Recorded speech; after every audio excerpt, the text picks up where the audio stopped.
Good morning students. आज के video lecture में जो हम टॉपिक पढ़ने जा रहे हैं वो डाइजोनियम सॉल्ट्स की बाकी की रिएक्शंस पढ़ने जा रहे हैं, जिसमें N2 ग्रुप बेंजीन रिंग पे से डिस्प्लेस हो जाएगा। जैसे देखो डाइजोनियम सॉल्ट क्या होता है, जैसे ये बेंजीन रिंग बनाई हमने, ठीक है, ये बेंजीन रिंग, यहाँ N triple bond N positive Cl negative, ठीक है। तो ये N2 ग्रुप यहाँ से हट जाएगा और इस बेंजीन रिंग पे कोई दूसरा ग्रुप लग जाएगा, इस बेंजीन रिंग पे कोई दूसरा ग्रुप लग जाएगा। ऐसी रिएक्शंस को पढ़ेंगे आज हम। देखना सबसे पहले रिप्लेसमेंट बाय हाइड्रोजन। यहाँ हम N2 को हाइड्रोजन से हटा सकते हैं, ठीक है। रिप्लेसमेंट के लिए हमें क्या डालना पड़ेगा, H3PO4 और वाटर, किसकी प्रेजेंस में, कॉपर 1 पॉजिटिव के प्रेजेंस में।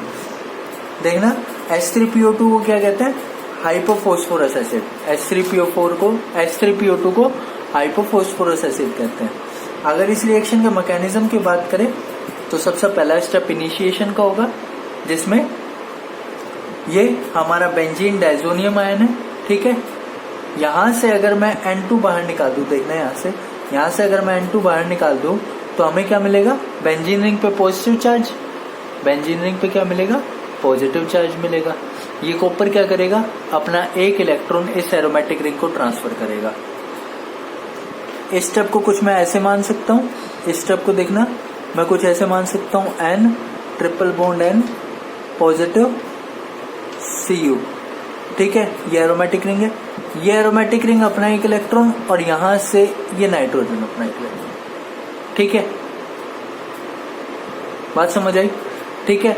कॉपर पॉजिटिव, यहाँ क्या बन गया, ये इसका रेडिकल बन गया, ठीक है, plus N triple bond N, और इस पे अभी एक इलेक्ट्रॉन की कमी है, ठीक है। इस एक इलेक्ट्रॉन को कौन दे देगा, कॉपर, और यहाँ से बाहर क्या निकल जाएगा, N ट्रिपल बॉन्ड N, यहाँ से ये N2 बाहर निकल जाएगी और ये बेंजीन का रेडिकल हमें मिल जाएगा, बेंजीन का रेडिकल, एरीन रेडिकल, और यहाँ से क्या बाहर निकल गया, Cu2 पॉजिटिव।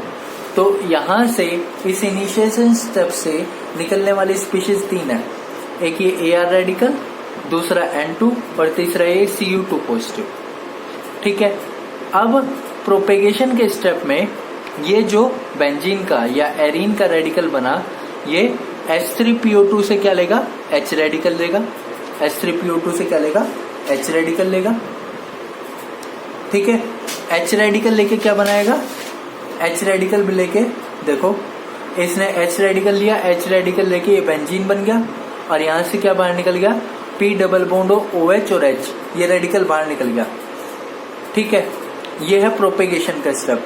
प्रोपेगेशन का स्टेप ये कंटिन्यू होता रहेगा, कैसे, यहां से जो रेडिकल बना वो रेडिकल इस डाइजोनियम आयन में से N2 को लीव करने में हेल्प करेगा, डाइजोनियम आयन में से N2 को लीव करने में हेल्प करेगा और यहाँ पे बेंजीन का रेडिकल प्रोड्यूस करेगा, ठीक है, एरीन का रेडिकल प्रोड्यूस करेगा। कैसे, देखो यहाँ पे रेडिकल बचा, ये एक इलेक्ट्रॉन इस नाइट्रोजन को देगा, एक इलेक्ट्रॉन इस नाइट्रोजन को दिया, ये इलेक्ट्रॉन पेयर इस नाइट्रोजन पे गया, तो यहाँ पे तो टोटल 3 इलेक्ट्रॉन हो गए और यहाँ पे 2 इलेक्ट्रॉन हो गए और ये डबल बॉन्ड हो गया। उसके बाद देखना ये बेंजीन का या एरीन का रेडिकल जो बॉन्ड है वो रेडिकली लीव करेगा, तो यहाँ एरीन का रेडिकल बनेगा और N2 बाहर निकल जाएगी। फिर से ये एरीन का रेडिकल क्या करेगा, ये बेंजीन का या एरीन का रेडिकल H3PO2 में से H रेडिकल लेके फिर से बेंजीन बना देगा और ये जो यहाँ से कैटायन बाहर निकला है, ये कैटायन वाटर से OH लेके वापस क्या बना देगा, फॉस्फोरस एसिड बना देगा। इस तरीके से मैकेनिज्म पूरा प्रोसीड करेगा। अगला जो रिप्लेसमेंट है, replacement bye OH group. OH अब इस N2 की रिप्लेसमेंट हो सकती है OH से, क्या डालेंगे, वाटर डालेंगे, यहाँ पे वाटर डालेंगे तो N2 बाहर, यहाँ से HX बाहर और OH कहाँ लग जाएगा, इस एरीन पे। देखना N2 बाहर लगाना क्या है, OH लगाना है यहाँ से, तो OH और ये AROH बन गया और यहाँ से बचा H, यहाँ से X, ओवरऑल HX बाहर निकल जाएगा, HX N2 बाहर और ये AR और यहाँ से OH। फिनोल बन गया ये रिएक्शन SN1 मैकेनिज्म से प्रोसीड करती है। अब SN1 मैकेनिज्म में आपको पता है कार्बोकेटाइन बनता है, तो सबसे पहले स्टेप में क्या होगा, मैकेनिज्म के इस बेंजीन डाइजोनियम आयन का कार्बोकेटाइन बनेगा। यहां से N2 लीव करेगी तो यहां से ये कैटायन प्रोड्यूस हुआ। इस कैटायन के प्रोड्यूस होने के बाद सेकेंड स्टेप में यहाँ ये वाटर का मॉलिक्यूल इस कैटायन पे अटैक करेगा, यहाँ OH2 पॉजिटिव बनेगा और उसके बाद यहाँ से H पॉजिटिव के लॉस के साथ ये क्या बन जाएगा, फिनोल बन जाएगा। ये क्या बन जाएगा, फिनोल बन जाएगा। ये 2 स्टेप मैकेनिज्म है डाइजोनियम आयन से फिनोल बनाने के लिए वाटर की प्रेजेंस में। अगली जो रिएक्शन हमें पढ़नी है, replacement bye chlorine, bromine, iodine या फ्लोरीन। N2 की रिप्लेसमेंट करेंगे, ठीक है, N2 की रिप्लेसमेंट करेंगे हैलोजन से। सबसे पहली रिएक्शन इसमें सेंडमीयर रिएक्शन, हम पढ़ते हैं बेंजीन डाइजोनियम सॉल्ट की सेंडमीयर रिएक्शन होती है CuX HX की प्रेजेंस में। हीट करेंगे तो सेंडमीयर रिएक्शन होगी, बाहर क्या निकलेगा, N2 निकलेगी, CuX निकलेगा और ये X जो है ये क्या लग जाएगा, इस बेंजीन रिंग पे लग जाएगा। इस रिएक्शन का जो मैकेनिज्म होता है वो फ्री रेडिकल मैकेनिज्म होता है। फ्री रेडिकल मैकेनिज्म के थ्रू ये रिएक्शन प्रोसीड करती है। सबसे पहले स्टेप में होगा CuCl और HCl से क्या मिलेगा, CuCl2 नेगेटिव और H पॉजिटिव। यहाँ से H पॉजिटिव बाहर निकल जाएगा और Cl नेगेटिव कहाँ लग जाएगा, यहाँ CuCl2 पे लग जाएगा, ठीक है। अब CuCl2 नेगेटिव क्या करेगा, देखो यहाँ से अगर मैं N2 बाहर निकाल दूँ, यहाँ से अगर मैं N2 बाहर निकाल दूँ तो एक चीज़ मुझे बताना, Ar एरोमेटिक रिंग का पॉजिटिव चार्ज मुझे मिलेगा, बेंजीन रिंग पे पॉजिटिव चार्ज मिलेगा, और ये नेगेटिव मुझे बताना किसी भी स्पीशीज में नेगेटिव चार्ज कब आता है, जब उस पर 1 इलेक्ट्रॉन एक्सेस में हो।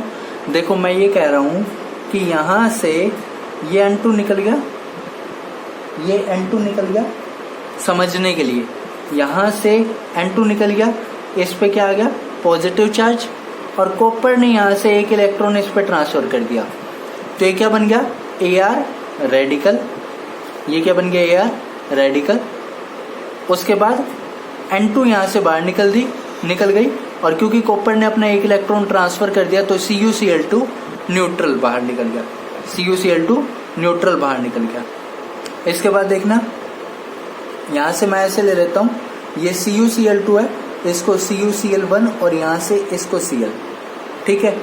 ये कॉपर का 1 इलेक्ट्रॉन कॉपर पर, और ये क्लोरीन का और ये बेंजीन रिंग का 1 इलेक्ट्रॉन मिलके इस ArCl यहाँ पे बेंजीन रिंग के कार्बन और इस क्लोरीन के बीच बॉन्ड बन जाएगा और CuCl वापस बाहर निकल जाएगा। इस तरीके से ये रिएक्शन प्रोसीड करेगी। इस सेकंड स्टेप में जैसा मैंने अभी आपको बताया था कि ये जो CuCl2 नेगेटिव है ये 1 इलेक्ट्रॉन ट्रांसफर करता है अराइल रेडिकल बनाने के लिए, 1 इलेक्ट्रॉन ट्रांसफर करता है अराइल रेडिकल बनाने के लिए। ये सेंडमीयर रिएक्शन का मैकेनिज्म है। इसके बाद अगली जो यहाँ पे अगली जो रिएक्शन हमें पढ़नी है वो है गैटरमैन रिएक्शन। अगली रिएक्शन गैटरमैन रिएक्शन, जिसमें हम प्रिपरेशन किसकी करेंगे, अराइल क्लोराइड्स और अराइल ब्रोमाइड्स की, by treating with copper in presence of HX। Sandmeyer reaction और गैटरमैन रिएक्शन में इतना ही फर्क है। वहाँ पे CuX HX होता है, यहाँ पे Cu और HX होता है। वहाँ पे कॉपर का हैलाइड और HX होता है, यहाँ पे सिर्फ कॉपर पाउडर और HX होता है, ठीक है। यहाँ पे क्या होगा, यहाँ से N2 बाहर निकलेगी, यहाँ से N2 बाहर निकलेगी, ठीक है। और ये जो हैलोजन है ये इस H के साथ, यहाँ देखो, यहाँ से H, यहाँ से X, HX बार, और ये जो Cl है ये कहाँ लग जाएगा, इस एरोमेटिक रिंग पे ArCl। इसी तरह देखना, यहाँ से N2 बाहर, ये X लग गया इस H के साथ, HX बाहर, और ये जो Br था वो लग गया इस एरोमेटिक रिंग के साथ, ArBr, एरोमेटिक ब्रोमाइड या बेंजीन ब्रोमाइड, ठीक है। ये है गैटरमैन रिएक्शन। इसके बाद यहाँ पे हमने क्लोरीन या फिर ब्रोमीन से रिप्लेसमेंट किया। अगली रिएक्शन पढ़ेंगे हम जहाँ पे हम आयोडीन से रिप्लेसमेंट करेंगे, आयोडीन से रिप्लेसमेंट करने के लिए यहाँ पे क्या डालेंगे, KI डालेंगे। KI के साथ इसे हीट किया जाएगा। KI के साथ जब हीट करेंगे तो यहाँ से N2 बाहर निकलेगी, यहाँ से KX पोटेशियम हैलाइड बाहर निकलेगा और ये जो आयोडीन है ये कहाँ लग जाएगा, इस बेंजीन रिंग पे लग जाएगा, ये बेंजीन रिंग पे लग जाएगा। इस रिएक्शन में, इस सब्स्टिट्यूशन रिएक्शन में यहाँ पे I नेगेटिव न्यूक्लियोफाइल नहीं होता, यहाँ पे I3 नेगेटिव न्यूक्लियोफाइल होता है, यहाँ पे I3 नेगेटिव न्यूक्लियोफाइल होता है। क्यों? यहाँ पे जो I नेगेटिव निकलता है, देखना KI कैसे ब्रेक होता है, K positive plus I negative. यहाँ पे जो KI लिबरेट होता है ना, यहाँ पे जो I नेगेटिव लिबरेट होता है, ठीक है, वो I2 में कन्वर्ट होता है। वो किस में कन्वर्ट होता है, I2 में। फिर ये I2 कंबाइन हो जाता है I नेगेटिव के साथ और ओवरऑल क्या दे देता है, I3 नेगेटिव दे देता है। और I3 नेगेटिव मिलने के बाद ये ऑक्सीडेशन, ये सब्स्टिट्यूशन रिएक्शन करता है।